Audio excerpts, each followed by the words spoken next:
Hi, I'm Tim. Welcome to our channel, and thanks for logging on. Today we're discussing the Rolex Oyster Perpetual Explorer II, reference 16570. You can see this traditional 40mm case Rolex Explorer II dual time and purchase it on our website. Subscribe to our YouTube channel if you enjoy these videos, and please click on the card in the upper right hand corner of the screen at any time during this video to see our full sales listing for this watch with extra accessories included in the sale, high resolution images that do not include my wrist, and of course complete pricing details for this Rolex Oyster Perpetual Explorer II. Now the first thing I can say about this watch is that if you're not enamored of the enormous 42mm current generation of the watch that frankly wears like a 44 to 45, you definitely want to consider the 5-digit reference. It's that sweet spot between true vintage, which may be insufficiently water resistant, insufficiently tough, and insufficiently supported by parts to wear every day, and it's a relief from the gargantuan proportions and footprint of the current day watch. While I like the 216570, some people just don't have the forearm for it, and I'm one of them. So you can see the 5-digit reference 16570 wears beautifully on a 16cm wrist, and it wears well on a smaller wrist as well. I would say down to 13.5 centimeters in circumference. You can wear this watch with excellent style and security. Now it is 40mm across the round of the case, not including crown or crown guards. It's nice and slim, quite, accommodating to a tight dress cuff, and tastes that tend away from the bulk of the rotating bezel models. It's only 12mm thick with a generously rounded sapphire and conical bezel, so it slides underneath any dress cuff, and with a beautiful combination of black, rich glossy dial and stainless steel case, principally satin finish, this is a discreet and versatile watch, as at home in a business suit as it is in a bathing suit. Now the watch does feature solid end links. This is a later version of the Rolex bracelet as fitted to the 5-digit reference. It is bracelet reference 78790, and you can see the solid end links, adding a little bit more substance to the watch combination.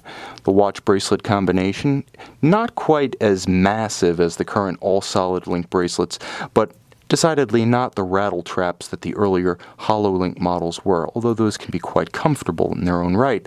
Now you can see everything is excellent, from the definition of the case lines to the contrasting polish and satin finished aspects. The bracelet is in outstanding condition. As you can see, differential finish, polished on the outer flanks, satin across the top, and internally you can see superb definition to the signage, as well as the date stamp, text, and reference number. In outstanding condition, minimally if ever refinished. It remains a crisp and distinctly unstretched bracelet. Now, it is the watch that is the reason we come and the reason we stay for these Rolex timepieces, and it is simplicity incarnate.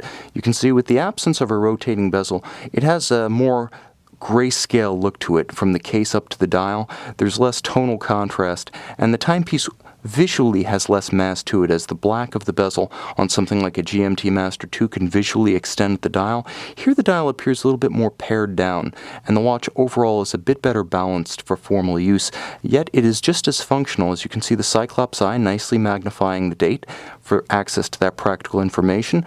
All white gold hands and applied and fully luminescent indices. We are well past the era of tritium dials here, so this one does glow brightly at night.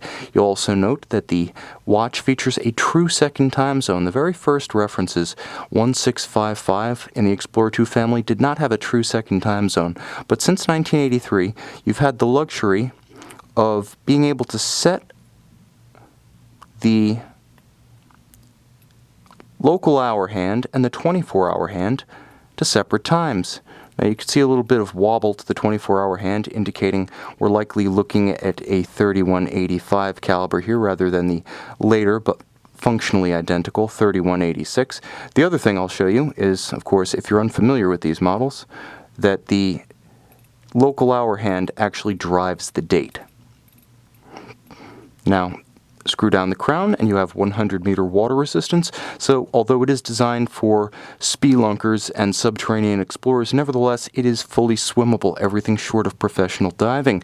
Moreover, it's worth mentioning that one constant in the family has been it is a chronometer. So although smaller and more wearable than the current reference, it is just as precise.